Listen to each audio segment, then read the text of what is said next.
What is up? What is up? What is up? What is up, awesome people of the internet? Hello, everybody. Hello, hello, hello. I hope y'all are having a great day. Happy Tuesday, everyone. Happy day after the WNBA draft, the 2024 WNBA draft, the day that the WNBA has changed forever. Guys, we're gonna recap the draft. We're gonna talk about some of the players who were picked up, some of the players who weren't picked up. We're going to talk about whether or not some of the players that were drafted to a team will actually make a roster this season. We're going to talk about a lot of stuff. So hopefully y'all have watched the WNBA draft and you know who got drafted, who's going where. But if you don't, if you happen to not know that, we're going to go through it in just a sec. But I do want to know from you all, do y'all have any questions about the WNBA draft? Do y'all have any questions about whether, like, who's going to make what teams? Like, let me know, what questions do you all have? Put it in the chat, and we're going to try to get to it during the live stream, all right? So let's take a look at the first round draft picks.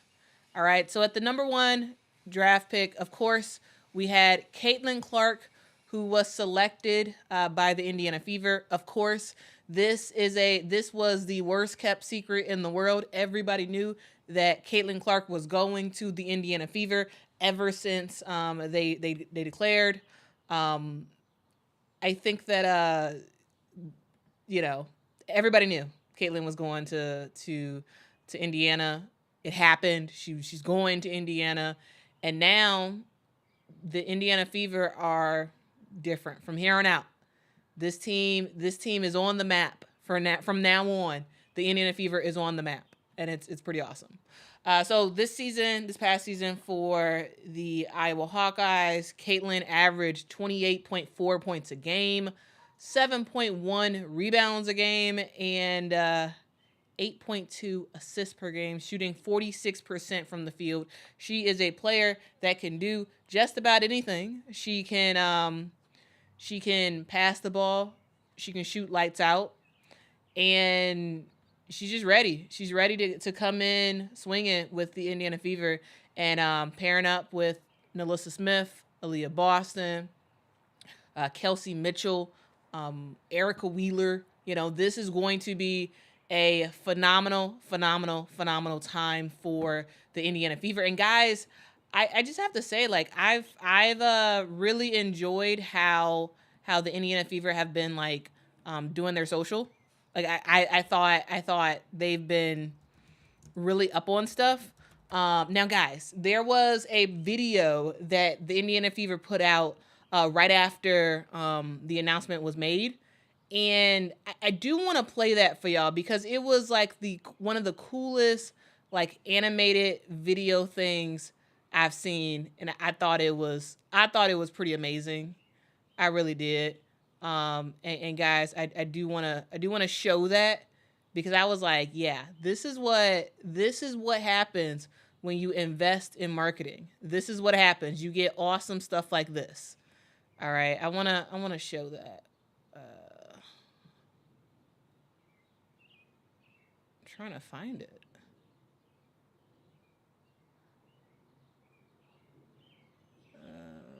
Okay.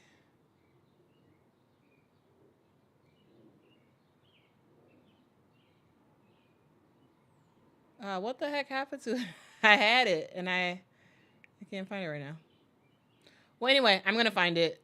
But while I'm trying to find it, there was actually also video yesterday of the draft party in Indiana.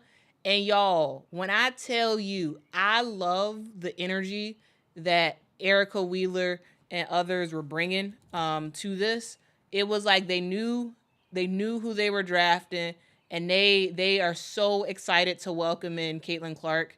And I was like, that's how you do it. You know that you have a franchise player coming in, and you are just gonna do it up in terms of excitement. And I loved it. So guys, I feel like Erica Wheeler has been, like, super visible on social and, like, really just making it known that she is all in for whatever Indiana needs from her. Um, and guys, y'all talk whatever talk y'all want to say about Erica Wheeler. Y'all say whatever y'all want to say.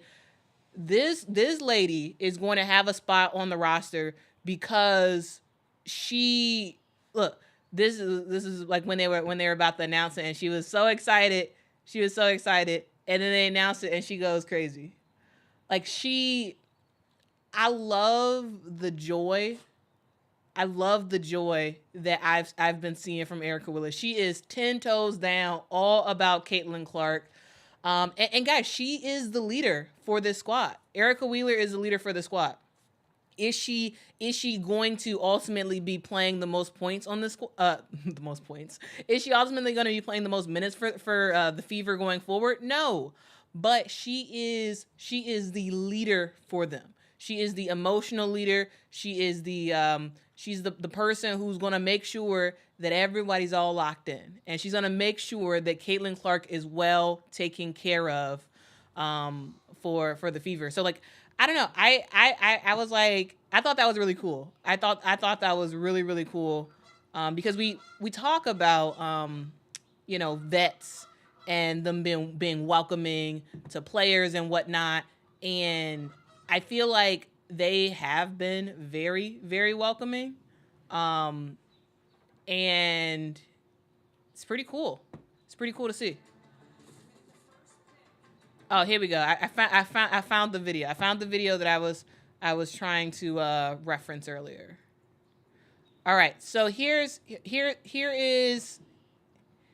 the cool video that was put out right after the pick was made. It was obvious. Everybody knew that they were getting Caitlin Clark, and here is the video.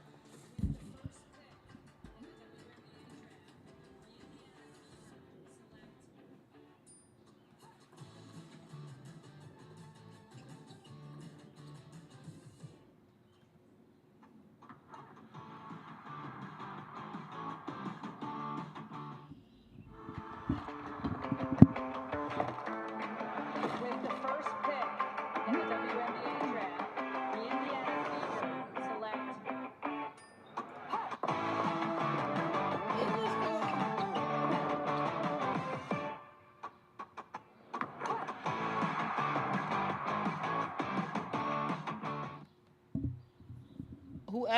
Whoever worked on this, I think you deserve a raise. Whichever marketing professional that works for the Indiana Fever that came up with this idea, I was like, that's how you do it right there. It had Toy Story vibes. It was really, really fun. It was immediate when that video came out. I thought it was cool. I thought it was really, really cool. Amanda says low key they could sell those action figures with that video. Absolutely. Hey, I tell you this: if the Indiana Fever makes what was in that video, if they make that into this box, and if they make this into an actual figure and package it up like that, it's gonna go like gangbusters. They're gonna sell out in like 5 minutes, just like they sold out of Caitlin Clark's jersey. They would sell out of this action figure if they were to put it on sale. Absolutely, I think that would go really, really fast. Disfan9212, thank you for the super chat. They said, shout out to Fever GM Lynn Dunn and the coaching staff on building a franchise around Boston and Clark. Yeah, absolutely. They understood the assignment. They understood the assignment. And that's what you want. You want GMs to understand what they have on their hands. And it was very, very clear. It was very clear that they do understand what they have on their hands. And I'm just saying it's gonna be fun. It's gonna be fun to watch the Indiana Fever going forward, because they're gonna be the team. They're gonna be the squad. You have Aaliyah Boston, the number 1 pick from last season. You now have Caitlin Clark, the number 1 pick from this season. And guys, this is okay. For for WNBA fans, like old school WNBA fans, do you remember the early days of the Seattle Storm?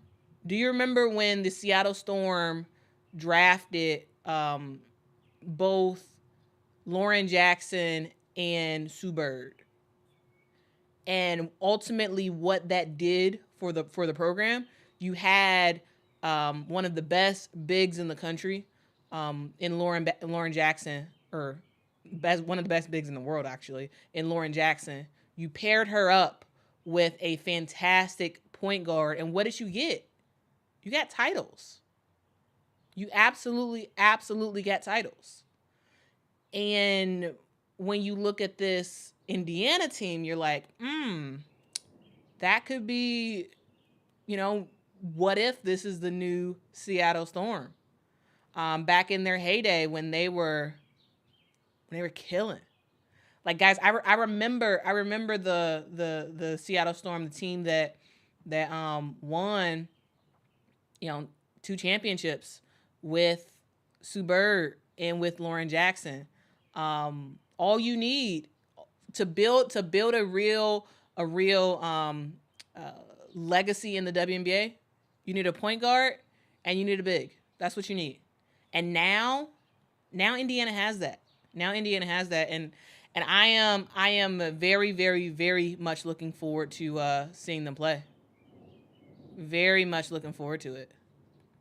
Michael says, Mr. President House. Yeah, he just jumped down. But yeah, he's in the house.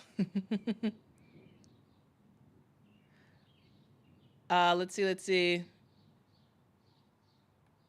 LaShandra says the WNBA commercial after the draft was funny. Yeah. The WNBA, they have spent money on marketing. We've talked about it for a long time. We've always said that the WNBA has had bad marketing. But this year, Kathy Engelbert invested that money. She invested that money. And now look what you have. You're creating great content. Numbers are up, really, really up. You've seen the numbers for the WNBA social go through the roof. Same thing for the individual teams. Like, this is what it's all about. Once you decide to invest in marketing, then you hire competent people who can make stuff happen. And when you look at this, when you look at what they're doing now, I mean, you see it. They're spending the money, and they are hiring the right people for the right job. And I love it. I absolutely love it. Michael says the WNBA is stepping up their marketing game big time. Last night was so lit. Absolutely. Yeah. It was, I thought it was great. I thought it was really, really great. Breezy said, Quita, where do you watch the Chicago Sky Games, ESPN? Marquee Sports is a network in Chicago. It's a network that plays Cubs games. They have the rights to Sky Games. So I mean, if I'm not at the game itself, it's probably going to be on Marquee, and I'll probably watch it there. Or yeah, I guess ESPN. There's lots of places to watch, but for the most part, I mean, I'm at every game, so that's 20 games already that I'm already watching in person for the Sky. The rest of the games I'll watch either on Marquee Sports or NBA TV, or some other channel, whatever channel it's on. But ESPN is not the only source for women's basketball games. If you all want, I can do a future video of all the channels where you can watch WNBA games. So let me know if y'all are interested in that. Okay, let me know.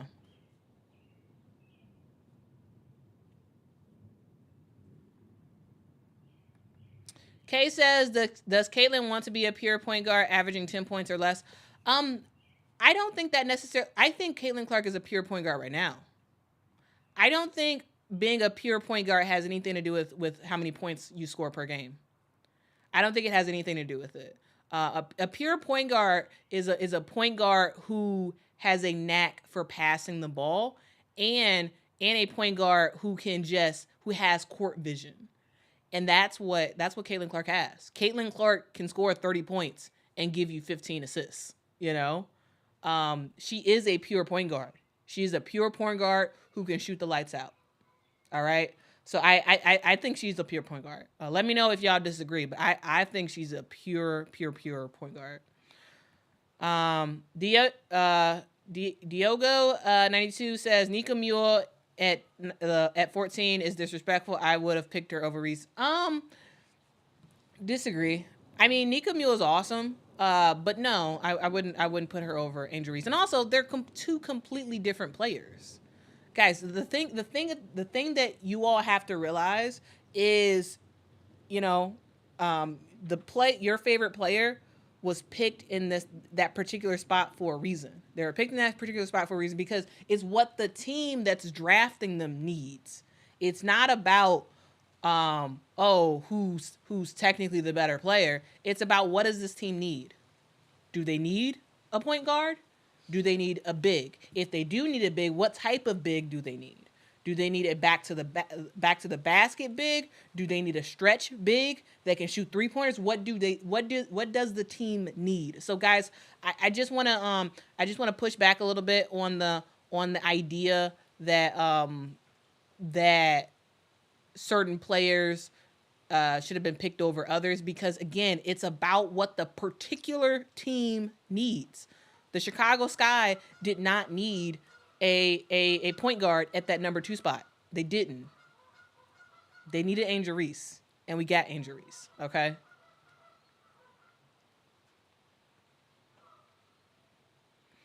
King Pisces says, "Good evening. I have WNBA hangover from last night." Yeah. I mean, last night was awesome. Last night was absolutely awesome. Michael says they even sprinkled in some Paige last night, setting the stage for next season's number 1 pick. Yeah, absolutely. Esther says, would you say a pure point guard also runs the defense too? That's where I disagree. Not necessarily. To me, I think pure point guard is just offense. So defense can be whatever. I think a pure point guard can be a great defender and that can lead the charge for the team on defense. And also, I think a pure point guard could be someone who's terrible at defense. Because to me, pure point guard is strictly looking at the offense. Is the person a natural passer? Does the person have court vision for days? Can the person find a way to get the ball at the right spot, on the right angle, to the right person for a shot? That's a pure point guard. It doesn't totally matter, in my opinion, about defense. LaShandra says, I haven't looked, but what's the average cost of season tickets? It depends. It depends on what team you're trying to get tickets for. I would say it depends.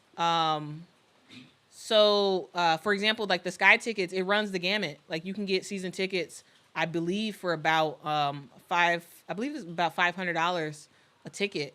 If you're like you're sort of up top, and the further down you go, the more expensive the tickets get. So yeah, I would say it depends on the team, and it also depends on where you want to be. So for example, my tickets are, I think it's $1,200 a piece. I think that's my tickets per seat, because I'm closer. I'm sort of closer. I'm lower down. I'm like behind the Sky bench, and so it's a better spot. So it is a little bit more expensive. But again, it depends. It depends on where you're, like what team you're getting tickets for, and it also depends on like where specifically in the arena your tickets are. Michaela says, Quita, do you think you can make a video explaining media rights? Yeah, I can do that.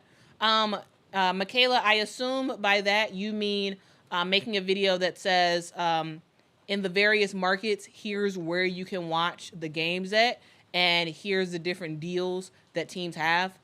So, for example, like walking through the Sky's deal with Marquee and what that means. How many games does Marquee get? Is it exclusive? Will it be available on the app at the same time? Like, we can talk through all that stuff. I assume that's what you mean, Michaela, if you can clarify in the chat. But yeah, I'd be happy to do that. Ronald says, Quita, I'll be rocking with Chicago Sky this year because y'all got my girl, the Chi-Town Barbie. Let's go. Let's go. Shani says, Quita, what do you think about Clark's defense in the league? Well, I think it'll be all right. Not great, but she'll get there eventually. Or maybe she won't. I mean, there's some players in the WNBA that don't play defense. I mean, that's a thing, you know? But yeah, the number one pick again was Caitlin Clark. She's going to the Indiana Fever. It's possible that she turns into a player that plays a lot more defense, or it's possible that she doesn't. I think it's absolutely possible for her to have a fulfilling career in the WNBA and never really play defense, because there's players in the W now that don't really play defense. You talk about this year, Diana Taurasi, I believe she said in a press conference that she actually will play some defense this season for her new coach. I guess she promised her coach that she was going to play some defense. But yeah, there's players in the W right now that don't really play defense, that have been in the league for forever. So sure, absolutely defense is important, but it's not the end all be all, meaning that if you don't play defense, you can't make it in the league. If your offense transcends the defense, it's fine, But also, guys, remember, Celeste Taylor has been drafted to the Chicago Sky. So they're going to get some defense on with Celeste Taylor, because she's going to do her thing. If you don't know Celeste Taylor, you better look her up, because she can score, but also she can play some really good defense.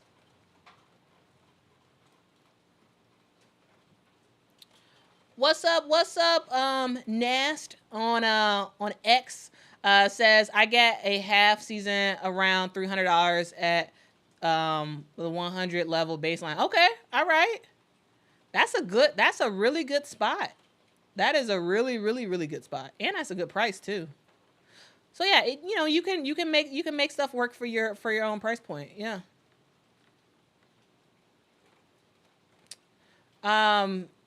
Guys, let's continue to go down the line, okay?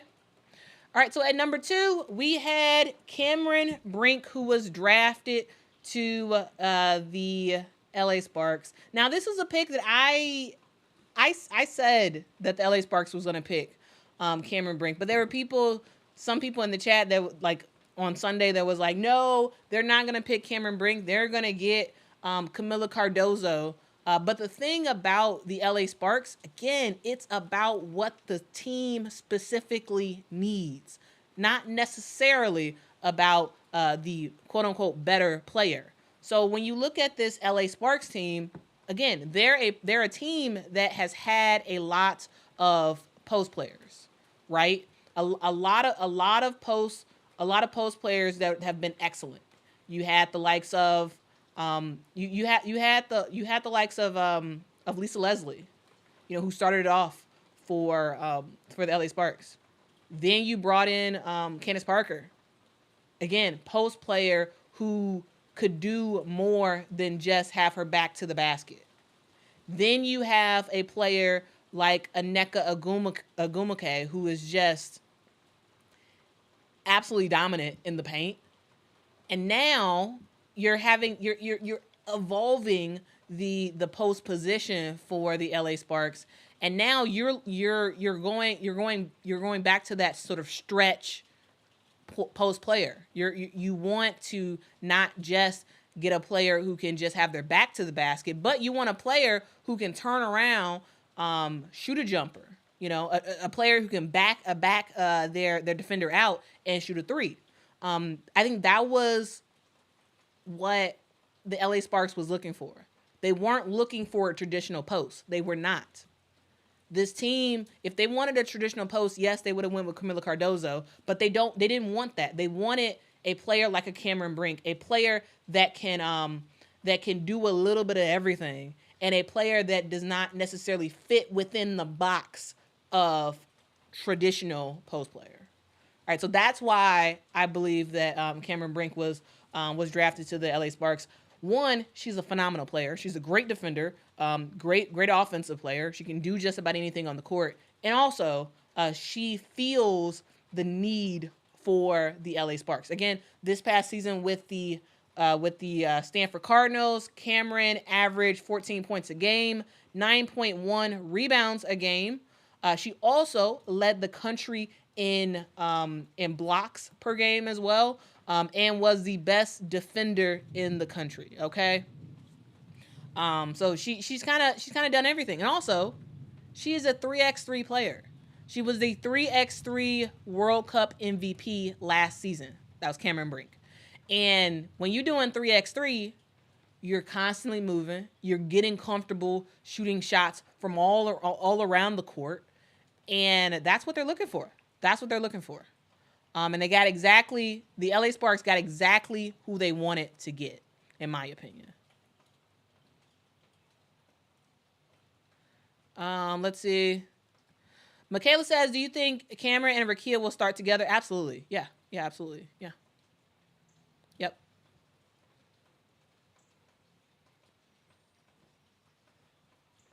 Carmela says she'll do well for the Sparks. I do believe so. I do believe she's going to do well. Yeah.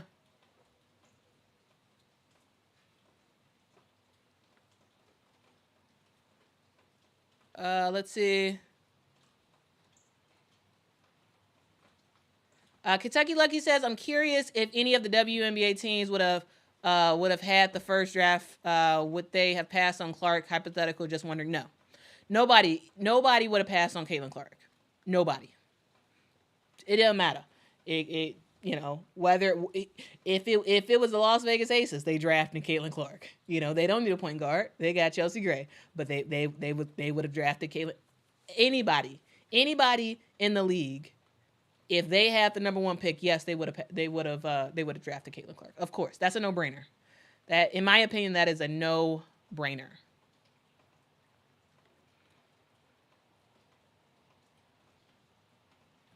Yeah, Marcus says Cameron Brink will help fill the void for the Sparks while Azare Stevens is out with an injured arm. Yeah. I think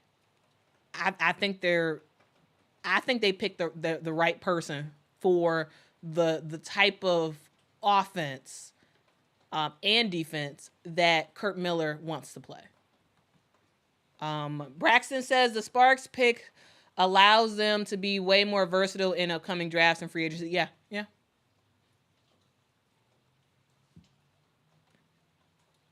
Yep.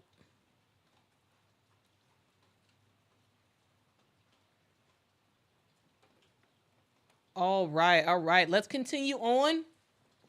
So with the third pick in the WNBA draft, my Chicago Sky selected Miss Camila Cardozo from South Carolina, is now a Chicago Sky player. I'm so excited. Guys, Camila Cardozo is the exact player that the Chicago Sky needed. We needed a traditional big because I think that's the offense that Coach Teaspoon is looking to play. She wants to have a big man who can dominate in the post, and also a big man that can move on the court. Because y'all, Camila Cardozo is fast.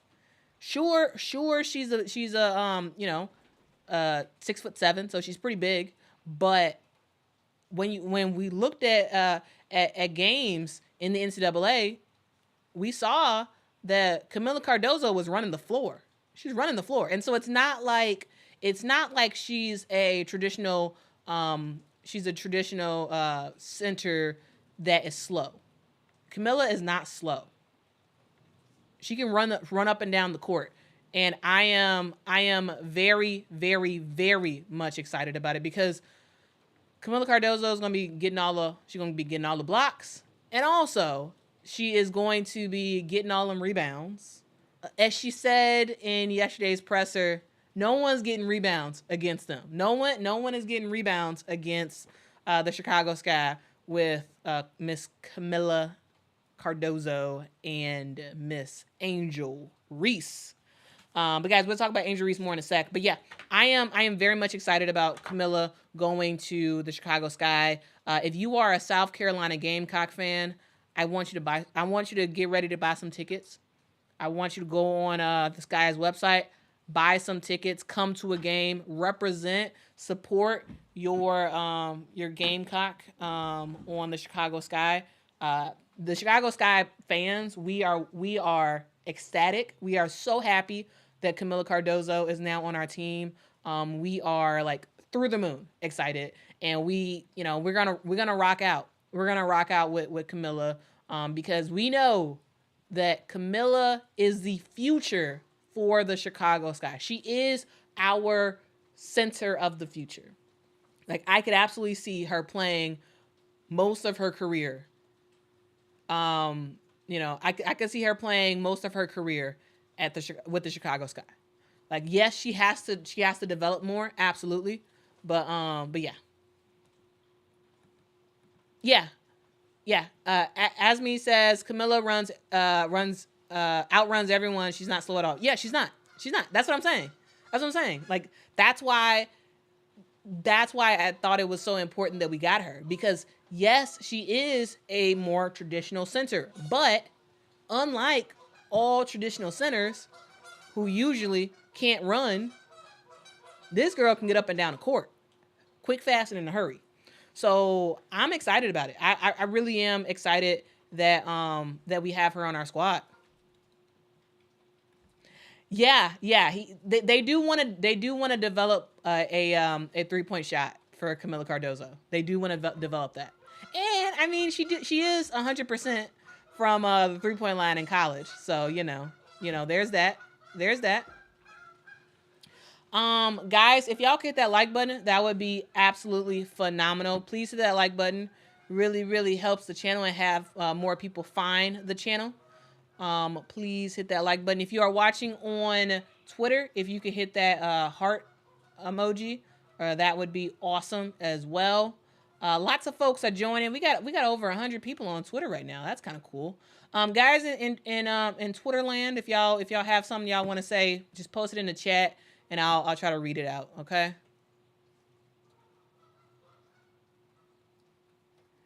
All right.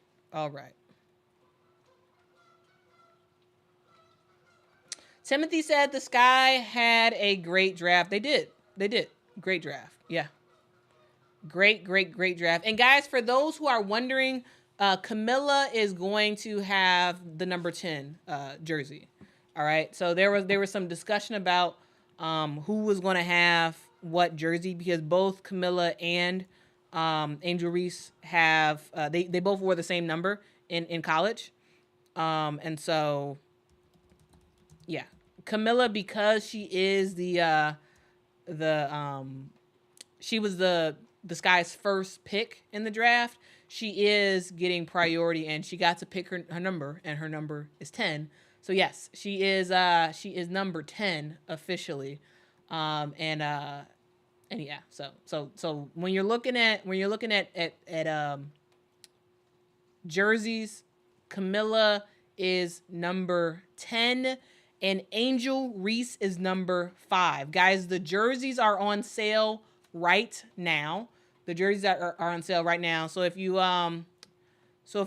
take a look real quick. Guys, let's take a look. This is the Sky's website, and as we can see here, they do have both Camilla and Angel's jersey as well as a t-shirt for them. All right, so you can see here, the Camilla shirt, and you can see the Angel Reese shirt. All right. And then we have the Angel Reese Explorer jersey, which I will be buying very, very soon. All right. So we got that number 5 Reese. And then we have Camila Cardozo's as well. Uh-oh. All right, and here is Camila Cardozo's jersey. All right, so jerseys are on sale. Now, I believe everyone's jersey is still available from the draft, with the exception of Caitlin Clark. That jersey is sold out. All right. But yeah, it is very, very, very exciting. Camila Cardozo to the Chicago Sky. Kentucky Lucky says, with South Carolina and LSU fans, Sky should be sold out. We should be. We're not sold out yet, though. I talked to my rep, and lots of people are connecting with him for tickets. And so lots of people are buying season tickets and different packages for the Chicago Sky. But if you live close to Chicago, I want y'all to buy some tickets and go to games. Let's sell out Wintrust Arena. It only holds 10,000 fans. So yeah. Let's sell out. Let's sell out. Let's sell out.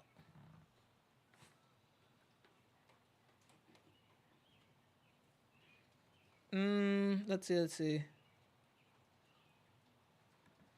Adrian says, where can I get the Angel Reese jersey from? Well, you can go to if you go to the Chicago Sky's website, you can get it there, or just go to chicagoSkyShop.com. chicagoSkyShop.com. That's the Sky's official merch store. But you also could just go to the Chicago Sky's page. If you here, let's go through this real quick. If you are on the Chicago Sky's page, let's go here. Okay, so this is Sky's website. You hit this hamburger thing up here, and then you go to Sky Store, and it takes you straight there. Okay, so you can go to the Sky's website and do that as well. So whatever works for you, you can do that.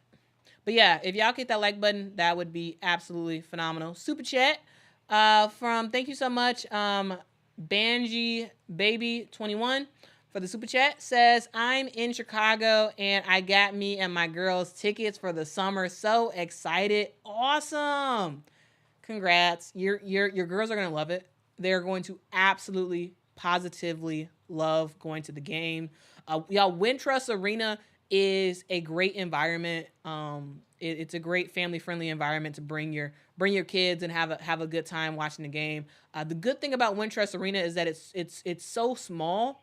It only seats 10,000 people. So it's so small that almost every seat is a good seat. Even if you're like way up top, there's still really, really good angles all throughout the arena. So, in the event that you're like, oh, the only seats available are the ones up top, that's okay. That's okay, because any seat really is a good seat when it comes to Wintrust Arena. I'm not sure about other arenas, but Wintrust Arena, those seats are good seats. All right.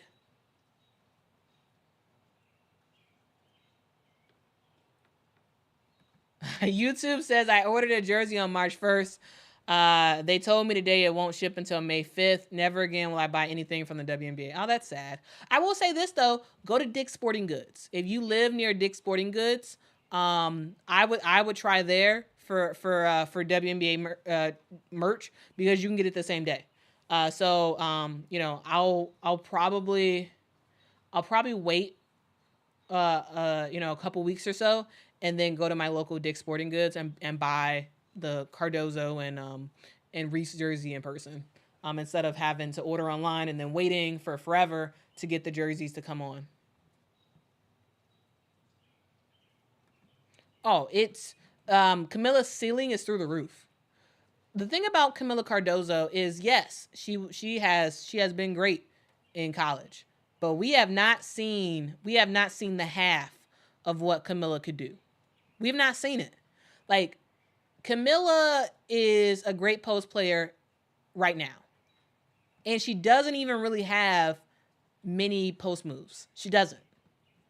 So once that develops, can you imagine Camila with some serious post moves? Oh my goodness, you're not gonna be able to stop her. So yeah, her ceiling is very high because we have scratched the surface of what she could do. Okay, we have scratched the surface. We got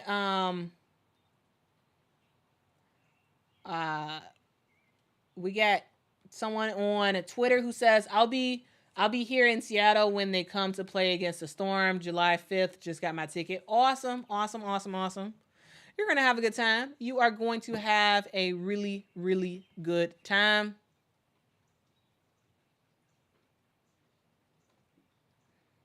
Let's see. What else I got to say? Lejeune says, I will fly home to a Sky game and also go to watch them play the Dallas Wings. I am 4 hours from Dallas and Houston, Texas. Oh, nice. All right. I mean, that sounds like a really good trip. That sounds like a really good trip.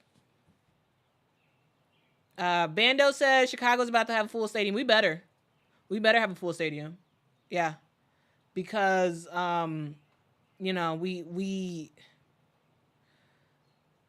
have the pieces. The Chicago Sky, you know, fans were not happy last season. I know fans who sat near me last season that were like, I'm not renewing my tickets because the Sky made me mad and you know, we not doing nothing and we not making no moves and all this stuff. And then and after the season ended, what do? We hired Teresa Weatherspoon. We hired Jeff Pagliacca. Jeff P, a GM Jeff P. I keep saying his name wrong. It's a I believe it's Pagliacca. But anyway, we hired Jeff P as the GM, Teresa Weatherspoon as our coach, and they started making moves. We had zero first round picks. After the season was over, 0. We did lots of trades, ended up with 2 first round picks, the 3 and the 7, and we have turned this thing around. The Athletic rated the Chicago Sky, I believe, as like a C+ or something like that. That's false. No, we're not a C+. That was the Chicago Sky deserves an A or an A- in the draft. Because what we were able to do, yes, we had to make trades to get the picks that we needed, but again, the trades that we made, that's, yeah, sure, in the short term, this season, the Sky won't be the best this season. But long term, I'm excited about the Sky. Long term, we are set for the future because we have the 2 players who I believe are going to stay with this squad for the longest, okay? They're for the longest.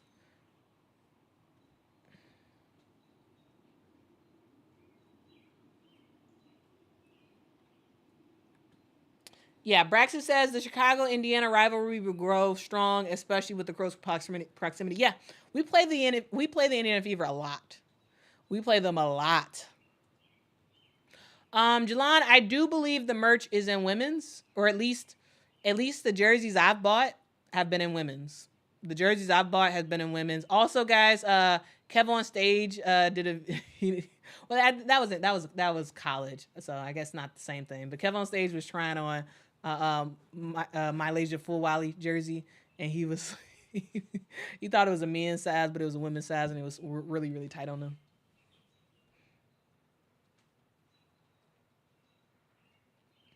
Let's see.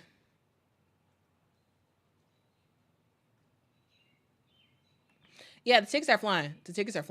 All right, let's continue on to the 90s R&B sensation of Rakia Jackson, who was drafted to the LA Sparks yesterday for the number 4 pick in the WNBA draft.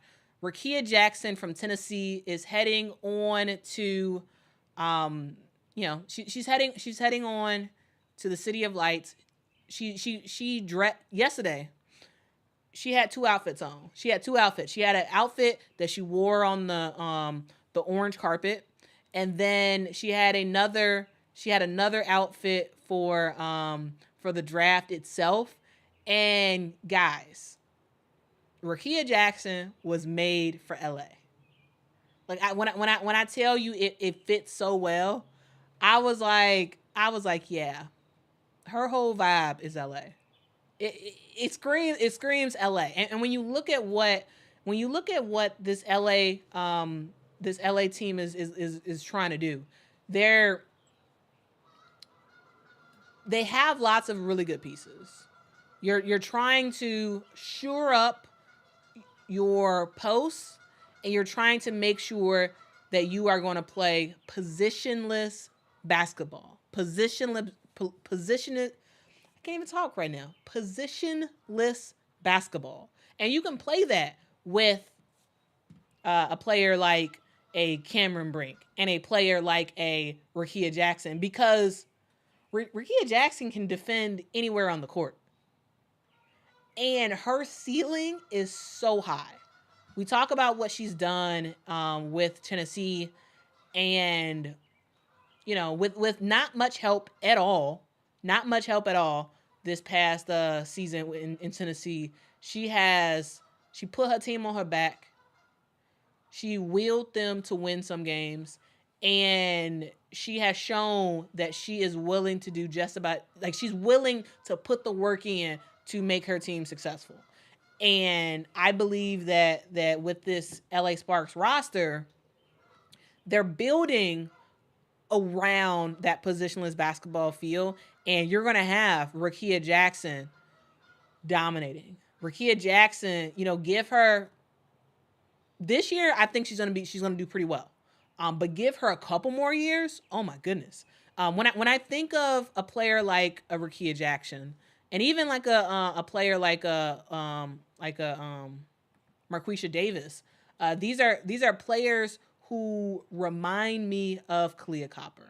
These are players who are kind of like guards, though Rickea Jackson is technically not a guard. She's technically a post player, but she, basically, like her, I think in the WNBA, when she, like, a couple years down the line, she's not going to be a 4. She's completely going to be a 3.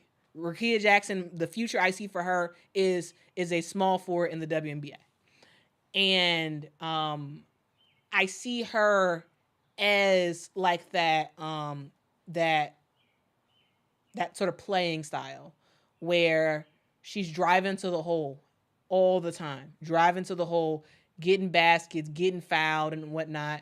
And also, she's going to take it, and once she develops that dribble and pop shot, she's going to be really good. Really, really good. So, Rickea Jackson is phenomenal. I think she is the perfect pick for LA. The season with Tennessee, she averaged 17.8 points a game, 6.1 rebounds a game, shooting 47% from the field. Rickea Jackson is that girl. And Sparks fans, y'all got a really good one. Y'all got a really, really, really good one on your squad. Y'all got a really good one. So shout out to the Los Angeles Sparks for picking up two very good players in Cameron Brink and Rickea Jackson. And guys, I just want to say, let the record reflect, I was right. On Sunday, me and my mom did a live stream, and we said that we saw Cameron Brink and Rickea Jackson going to the LA Sparks, and I was right.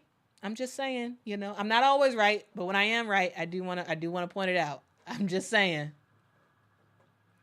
I am just saying. But guys, let me know. Do y'all think this photo of Rickea Jackson, is that giving you straight up 90s vibes? Is that giving you 90s R&B vibes right there? Let me know, guys. Let me know. Zangerstein says Rickea is currently a 2-level player, a rim and mid-range. Yep. All she needs is a 3-point shot. Plus, I believe the wing players with handles. I believe in wing players with handles more than guard-heavy players. Yeah. Once she gets that 3-point shot, it's over. It is absolutely, positively over.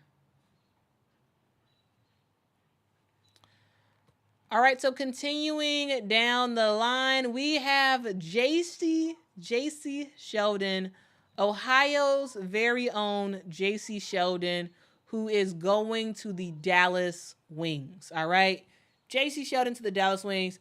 This one, I have to say, I was a little bit slightly surprised at this one. One, absolutely. Getting a player like a JC Sheldon is huge because one, Greg Bibb always wants scoring. That's he always wants that. So so you have that. JC is a scoring machine. She's also a player who can play the point guard position if you need her to.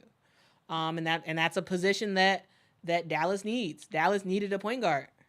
You have the phenomenal Arike Ogunbowale, but you needed a point guard. And JC, while she's not a true point guard, she can play that point guard position pretty well.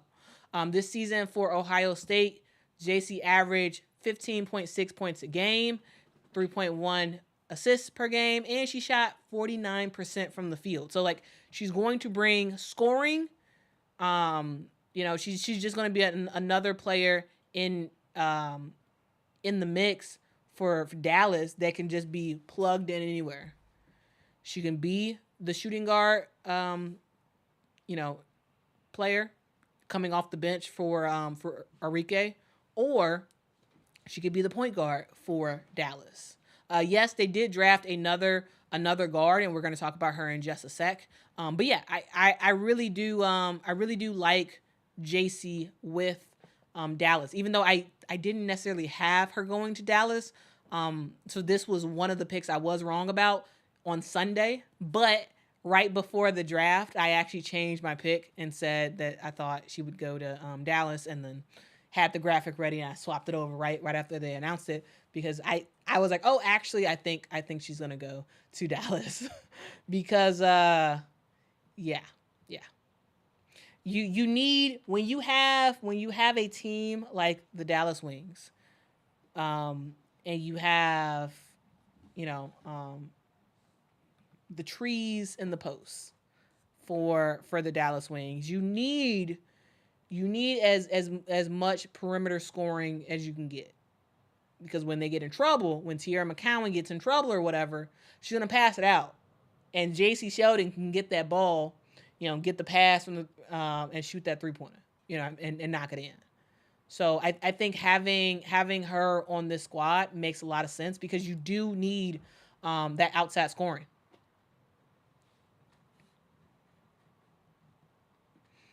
Let's see. Molly says Arike takes too many shots. I mean, I think she's going to shoot less shots this season. I feel like, now guys, let me know what y'all think about this because I felt like I feel like we're seeing a different version of Arike Ogunbowale. She doesn't, and now I need to go back and look at the stats from Dallas because I felt like last season she had a really good season and she was a lot smarter with the shots that she took, and overall I thought she did a way better job at just sort of like handling stuff for Dallas. And yeah, so that was kind of like, here I'm gonna actually like fact check myself real quick because I felt like she did a better job last season than she has in the past. But maybe that's a recency bias or whatever, where I just can't remember.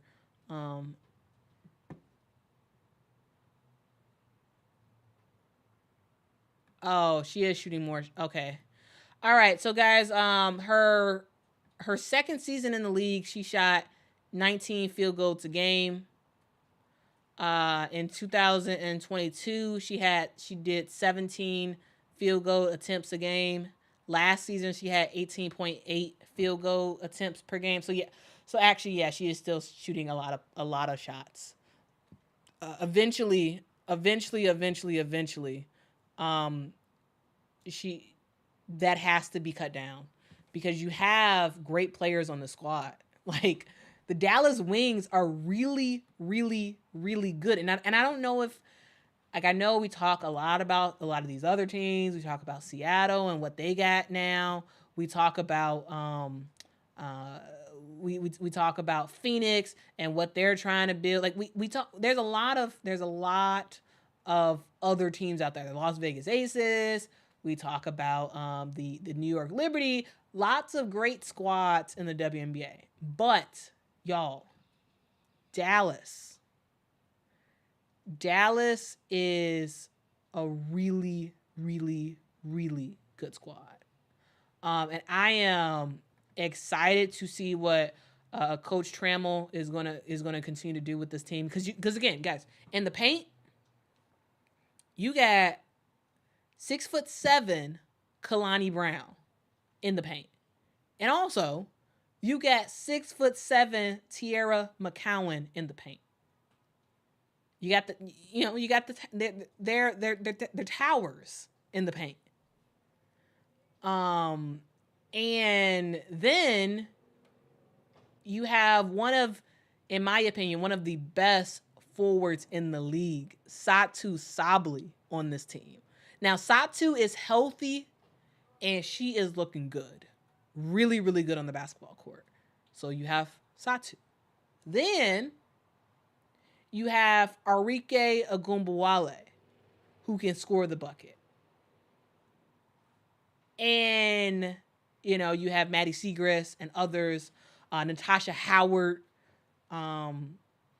They just picked up Emma Cannon. So lots of really good players on the squad. So having a player like J.C. Sheldon, I think is a good pick. I think it's a really, really, really good pick.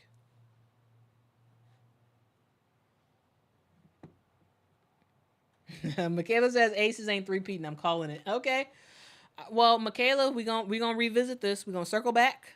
We're gonna circle back in a couple months, and we're gonna see if you're gonna have to eat your words or if you're right. We're gonna see. We're gonna see, okay? We are going to see.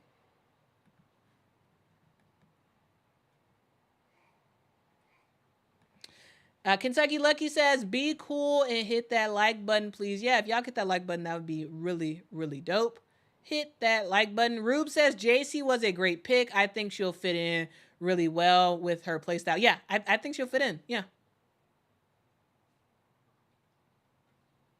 Molly says, if you look around, the teams that win are the ones that play team ball. Absolutely. Yeah.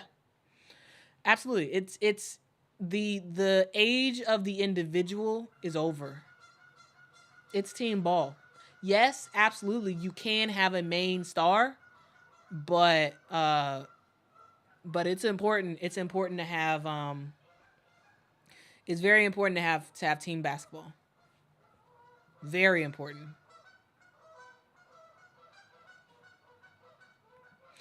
All right, let's continue on. Let's continue on with Aaliyah Edwards. Aaliyah Edwards, with the 6th pick in the WNBA draft, is going to the Washington Mystics.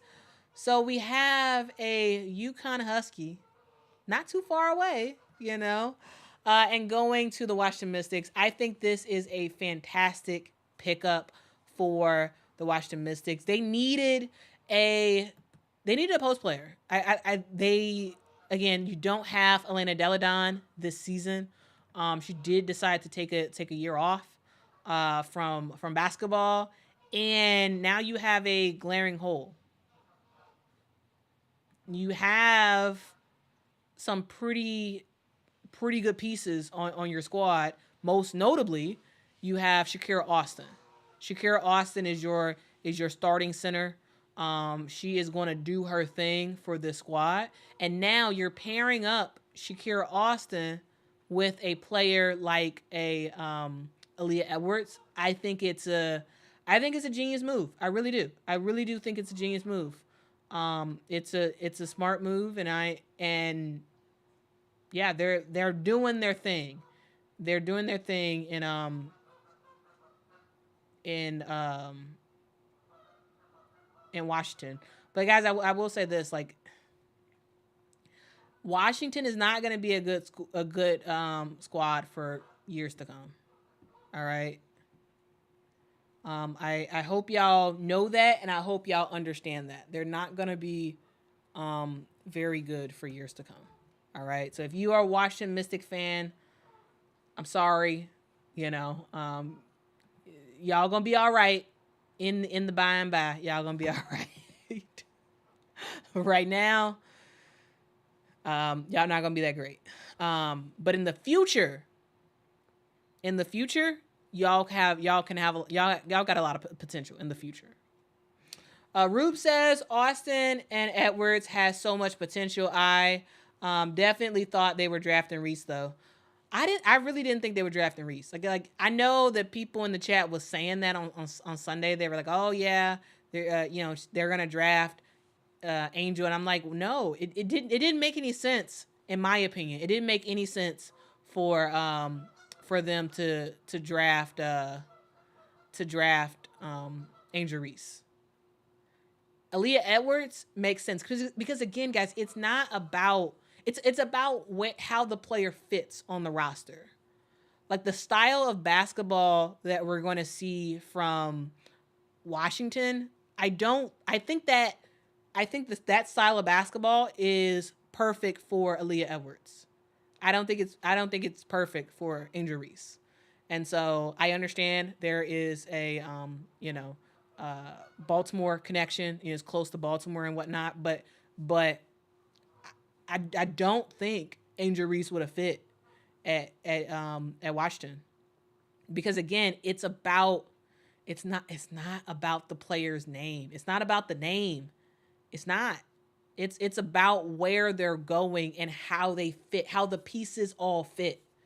And I think Aaliyah Edwards going to Washington, I think it's smart, right? You have Shakira Austin, you have Aaliyah Edwards, you have Queen Egbo, you have, Maisha Hines Allen, you have Brittany Sykes, oh my goodness. We all knew that Brittany Sykes was a fantastic defender, but last year we saw more of the offensive-minded Brittany Sykes, and I thought it was phenomenal. Like I thought Brittany Sykes had a great season last year, and I am excited to see her play this season as well. I think she's just going to continue to level up. Of course, her defense is already leveled up. There's no real improvement she needs to do on that. But like on the offensive end, leaps and bounds, she was better the year before to last year. Because when she was with the LA Sparks, it was pretty much, yeah, Brittany Sykes is the defender. That's what she does. But going to Washington, she's looking to score. And yeah, I think it's really, really great. Guys, there's comments in the chat about Gabby Marshall. Yeah, Gabby Marshall was not drafted because Gabby Marshall is not going to the WNBA. Gabby Marshall is going to, I believe, UNC, University of North Carolina. She wants to be an occupational therapist, so she is going to grad school for occupational therapy. All right, so she's not playing basketball in the future. Okay, she's not. So that's why she wasn't drafted. I mean, that's not why she wasn't drafted, but that her name was not in the hat for it. Because of that. Matthew says Sykes was my MVP pick last season. I mean, she wasn't my MVP pick, but like she was close up there, because she was very, very good last season. It's hard to like totally explain it. But you just had to watch her play. You had to just watch her play because she was phenomenal, and I can't wait. I really cannot wait to see Brittany Sykes play this season. Of course, it's gonna be a lot different because you don't have Natasha Cloud on the team. But yeah.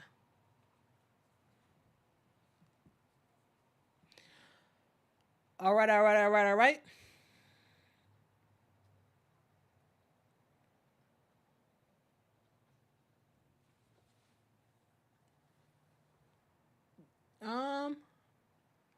I don't. Yeah, I don't. Let's see.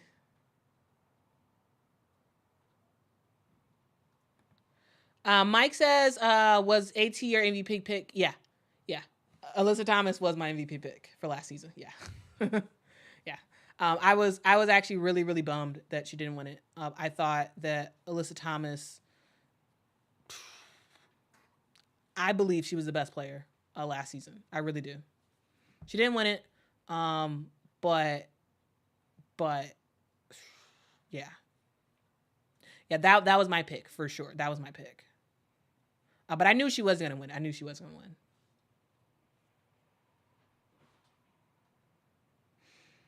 All right, continuing on.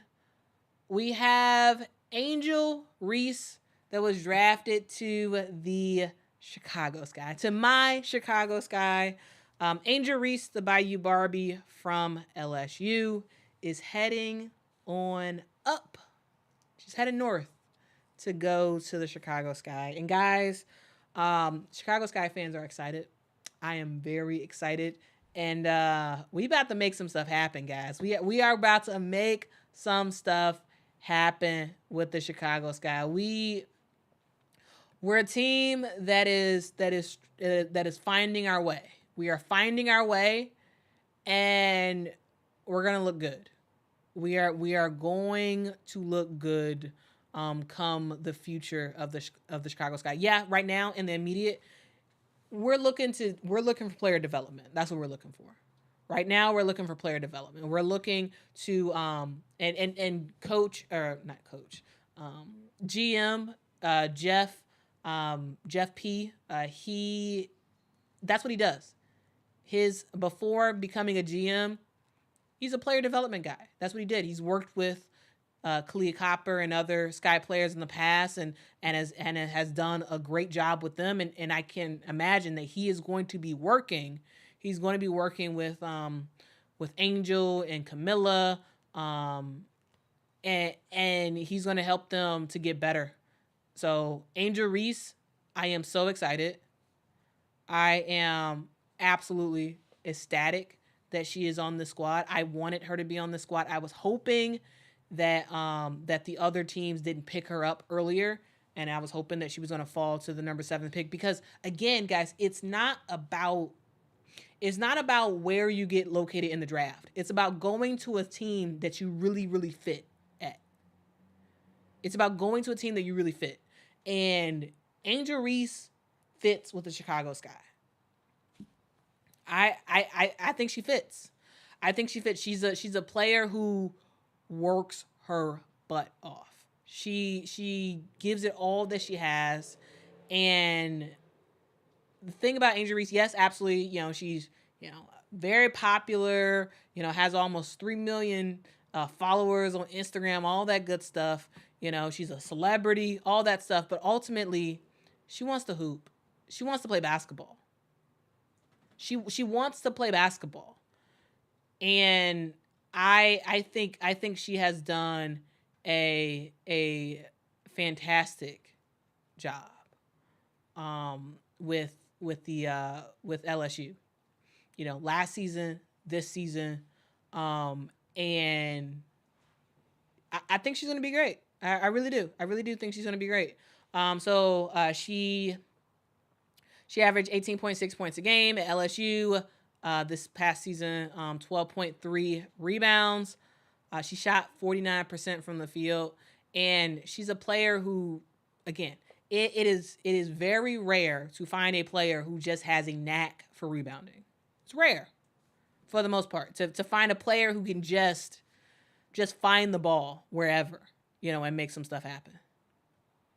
Yep, Lil, I knew that. Yep, Teresa Weatherspoon was coached by Kim Mulkey. Yes, she was.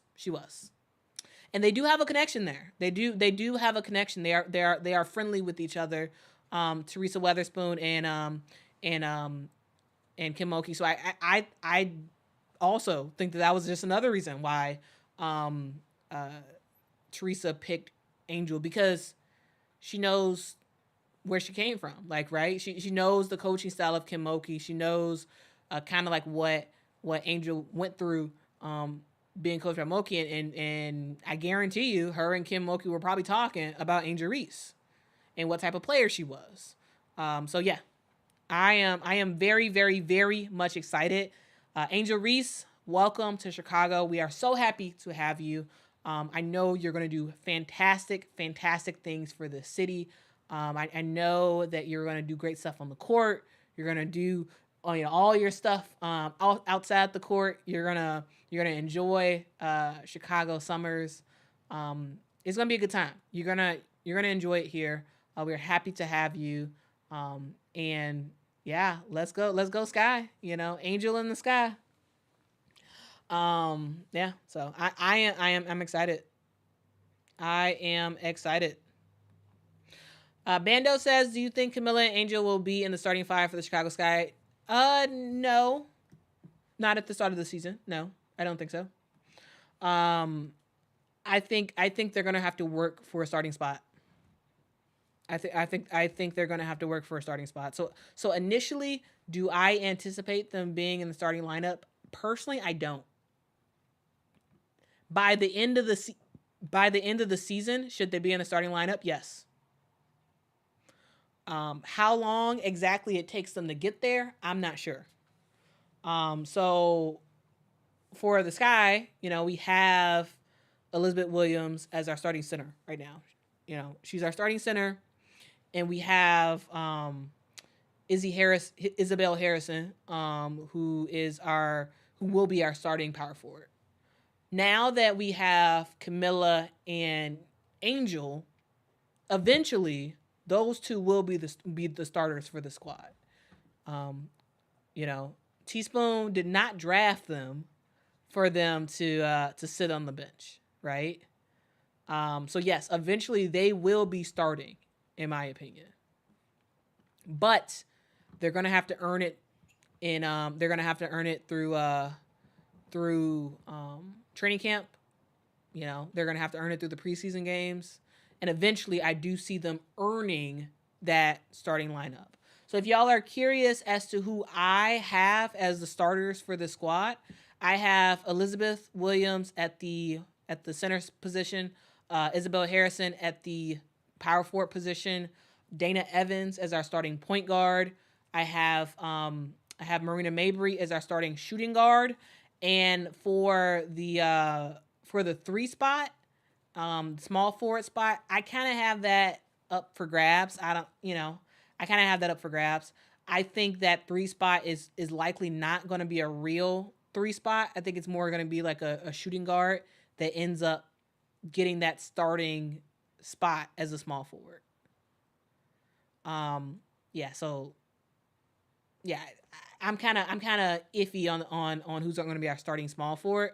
I could see it where they decide to go 3 guards, where Kennedy Carter is in the starting lineup for the Chicago Sky. I could absolutely see that.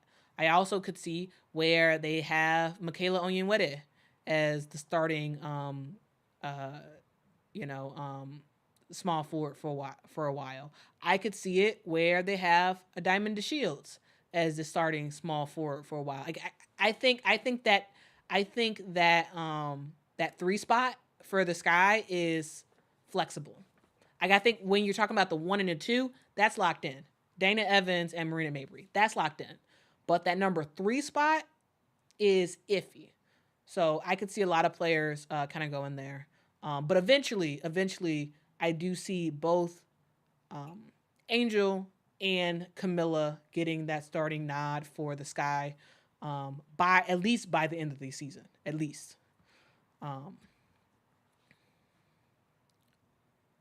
Nia says Angel could get the 3 spot. So not right now.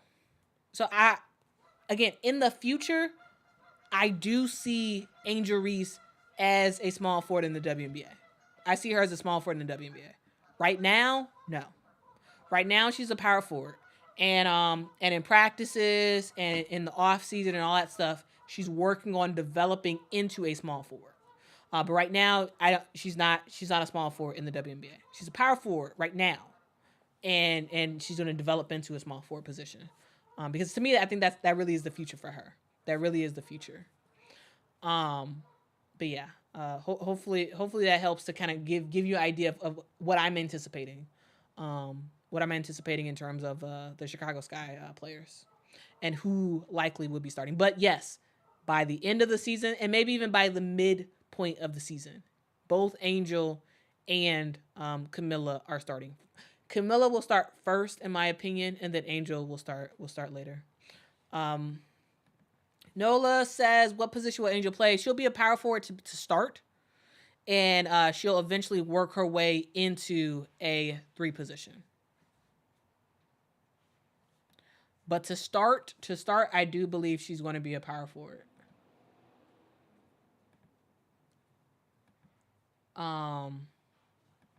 And guys, I really do want to just say thank y'all so much for rocking with me. Thank y'all so much for those who are on X, aka Twitter, those who are on YouTube. I really do appreciate y'all rocking with me and talking about some women's basketball with me. Guys, we are in the epic era of women's basketball, and I, for one, am extremely ecstatic about it. I think we are right where we need to be for women's basketball. We are at the golden stage of it all. And yeah, let's enjoy where we're at. And while we're here, I do want to just acknowledge something that I thought was pretty awesome. Guys, did you know that this past draft, yesterday, on Monday, we had the most viewed WNBA draft ever, guys. 2.45 million viewers watched the game. Again, 2.45 million, actually. Didn't even watch the game. It wasn't a game. Watched the draft. So again, we are continuing to see history being made by women's basketball this season. The NCAA tournament was off the charts in terms of popularity, both in terms of tickets sold at the games for the Final Four, for the championship, for the Elite 8, Sweet 16, all that good stuff. The numbers were up, both on TV and ticket sales. We made record after record after record. Record in the Elite 8 in terms of viewership. Record in the Final Four in terms of viewership. Record in the championship game in terms of viewership. And now we are continuing to not only see records being made for the NCAA, but now more records are being made in the WNBA. On Monday, we saw the most watched WNBA draft ever. 2.45 million people watched that draft. 2.45 million. It wasn't even a game, guys. It was a draft. It was huge. And also, this was the most viewed WNBA event on ESPN platforms ever, guys. Viewership peaked at 3.09 million viewers. And also, guys, people didn't really watch the draft like that. It wasn't really a thing. It wasn't really a thing. The previous highest draft viewership numbers were like not good. The previous high for the draft viewership was 601,000 viewers on average. 601,000 viewers, and that was in 2004. All right. That 2004 WNBA draft. And guys, if y'all remember, do y'all remember who was in that 2004 WNBA draft? That was when we had Diana Taurasi get drafted number 1 to the Phoenix Mercury. We had Lindsay Whalen drafted to the Connecticut Sun. We had Rebecca Brunson drafted to the Sacramento Monarchs. Alana Beard drafted to the Washington Mystics. That was the last time we saw a lot of people watching the WNBA draft in 2004. 601,000 viewers. And now, fast forward a decade plus, and we have 2.45 million people on average watching a WNBA draft, not even a game, a WNBA draft. It just shows how the game is continuing to grow, continuing to grow. And I love it, guys. I love it. I love it. And also, this was the most viewed program of the night among people under 35, which is huge.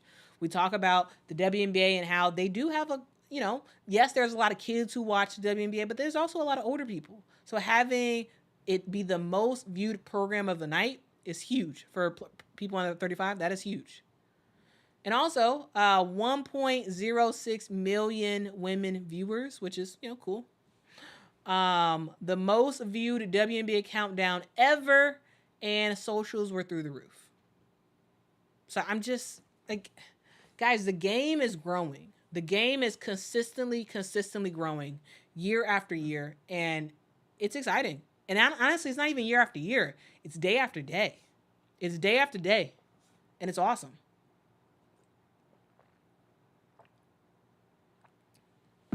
It really is awesome to see. W Hoop Club says the WNBA needs to capitalize on the momentum. They do need to, and I believe they are trying. They really are trying. Like I really appreciated what the WNBA marketing team has been doing in terms of some of the commercials that they've been running, and just being able to meet the moment. They're able to meet the moment in a way that the WNBA wasn't able to before. Before, the WNBA would complain and they would just say, they'd be like, hey, the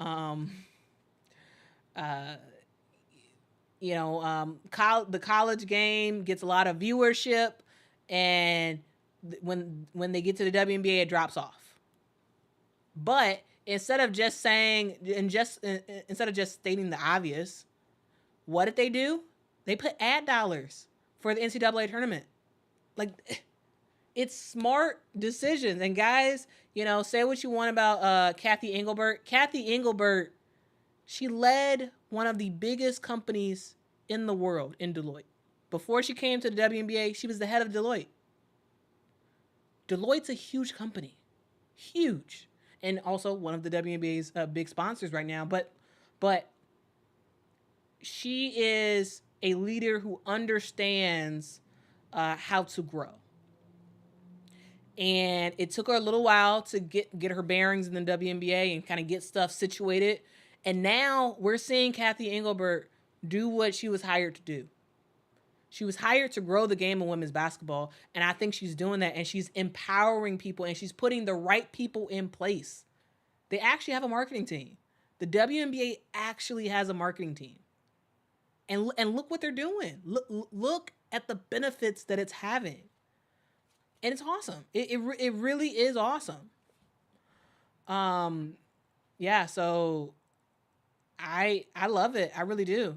Michael says the commissioner seems dead set on capitalizing on this momentum. Yeah.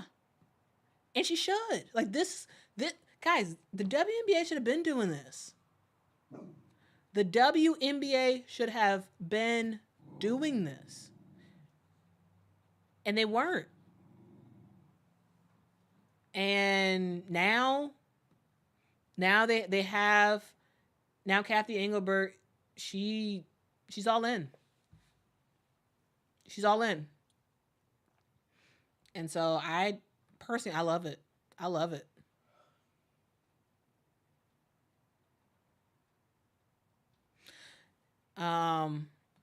Veronica, yes, I can do that. Yes. Veronica asks, can I make a video about the expansion draft? I can do that. Yes. I can absolutely do that. And guys, if y'all can hit that like button, that would be phenomenal. And folks on Twitter, if y'all have any questions or comments or whatever, just post it in the chat. Next air says, who's getting number 10? Camila Cardozo is getting number 10. Angel Reese is number 5. It is official. You can buy your jersey right now on the Chicago Sky website. All right.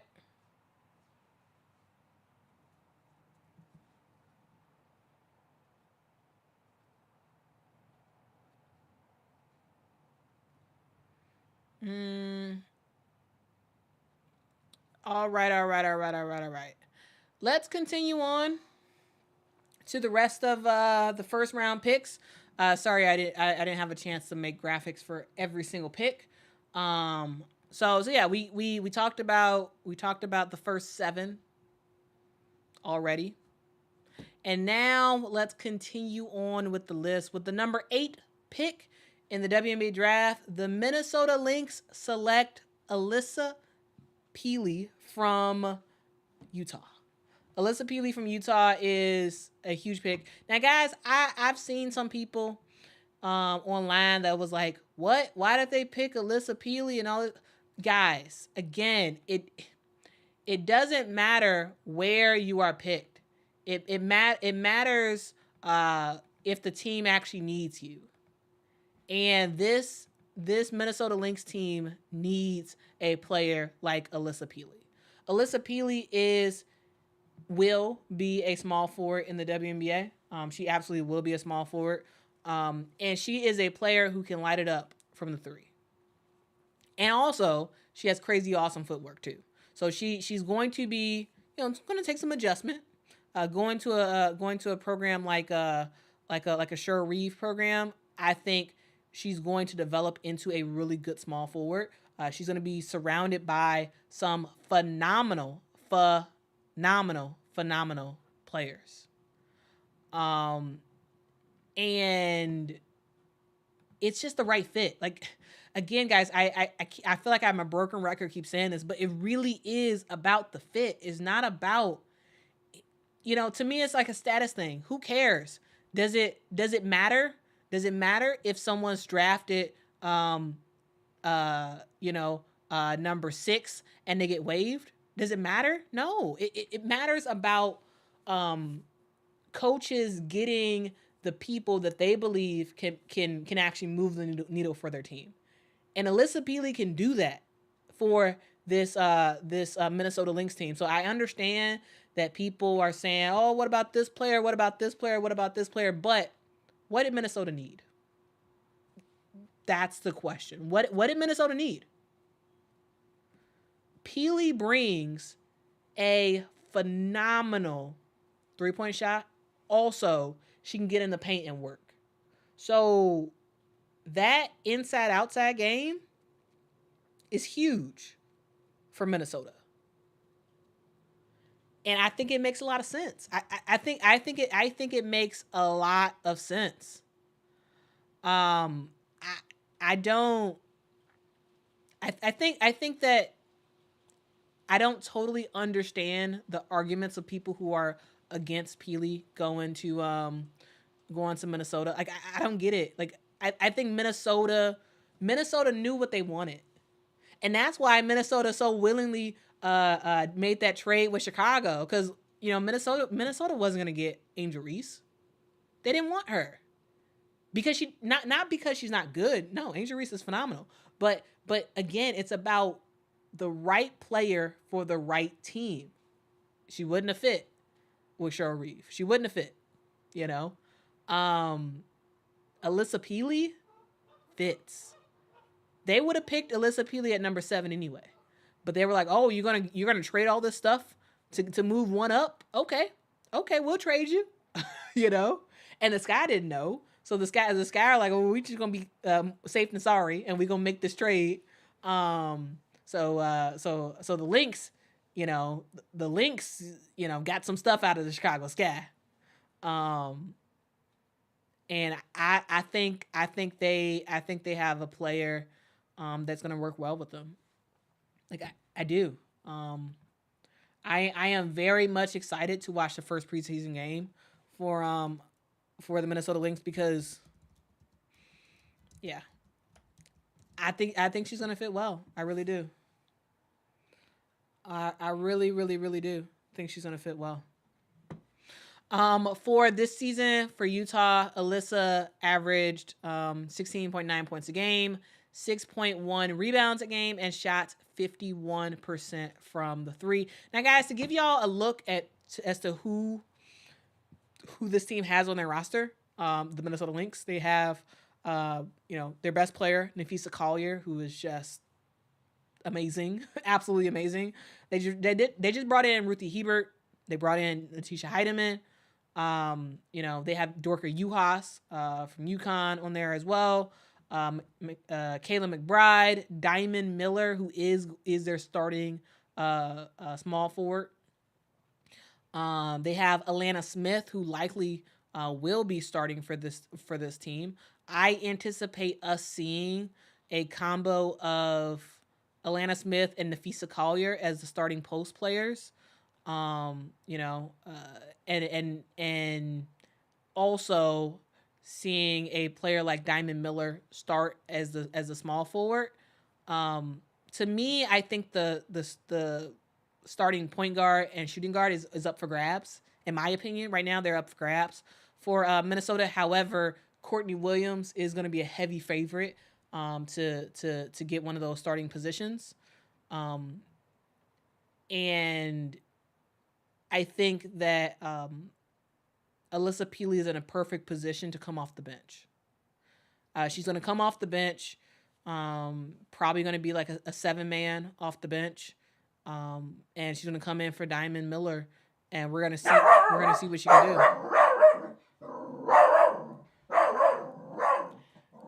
Y'all, Mr. President is excited about Alyssa Peely. He's so excited that he's barking. This dog. he's so excited about Alyssa Peely. He barking. But yeah, anyway, that's kind of who I have. So no, I don't have Alyssa Peely starting at all this season, at all. Diamond Miller. Why I say Diamond Johnson? Diamond Miller is the starting small forward for this squad, and I do anticipate Alyssa Peely being like a 7-man, 8-man off the bench, coming in for Diamond and bringing in some good minutes, and then just sort of continuing on from there.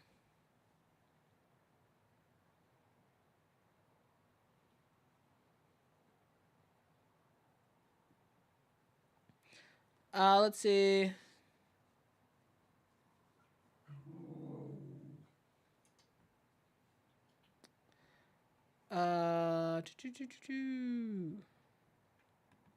Lejeune says also you want players to make the team so when they can perform in training camp and show their strengths that the team needs, it will help them make the squad. Relationships are important as well. Relationships are important. Yep.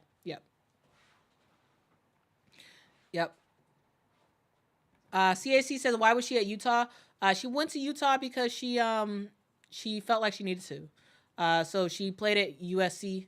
And I believe I heard a previous interview with her, and I believe she said like she fell out of love with basketball. And then she went to Utah and like regained that love for basketball.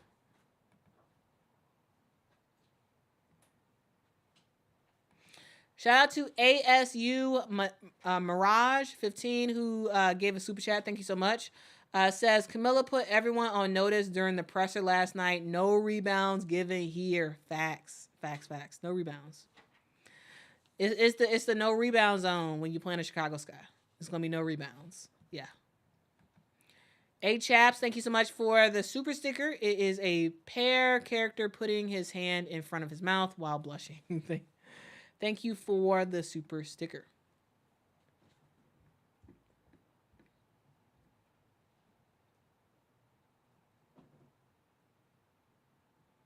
JB says, I'm excited about Peely too, Mr. President. I understand.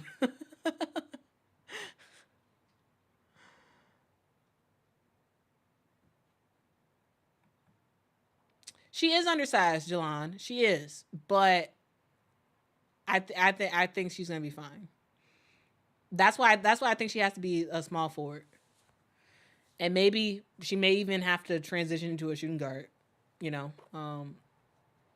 But yeah, she can't be a post player though. Goro says he's the hype dog. Yes, he is. All right. Well, that was the 8th pick in the. Excuse me. That was the 8th pick in the WNBA draft. Now on to the 9th pick. The Dallas Wings select Carla Leet from France. Carla Leet from France. Now Carla Leet is a player who plays. She plays for a club called. She plays for a club called Tarbes. I believe I'm probably pronouncing that wrong. It's spelled Tarbes. It's a French league, and so far she's been averaging 15.8 points a game, 2.5 rebounds a game, and 5.5 assists per game. She is a point guard, which also is something that Dallas Wings need. So they do get two guards that can play point. Carla Leet is more of a true point guard of sorts, and Celeste and JC Sheldon is more of a shooting guard that can play the post. Okay, she's a shooting guard who can play the post. But I mean, I think it's smart. They're gonna probably pit both of those players up against each other and say, okay, which one of y'all gonna win out? Because I do think it's possible and likely that one of these players don't actually make the roster. I don't know if it's Carla Leet. I don't know if it's JC Sheldon. But I don't think it's likely that both of these players would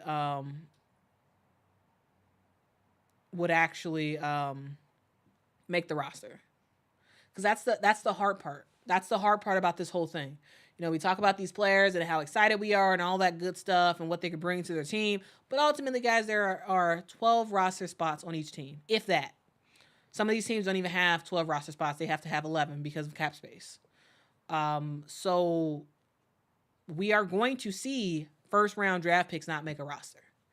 And the first place we'll see that possibly is with this Dallas pick. JC Sheldon is phenomenal. I don't know much about Carla Leet, but from what I've heard, she is really good as well. And they're going to have those two players battle it out, and they're going to see. They're going to see who's going to be able to make the roster.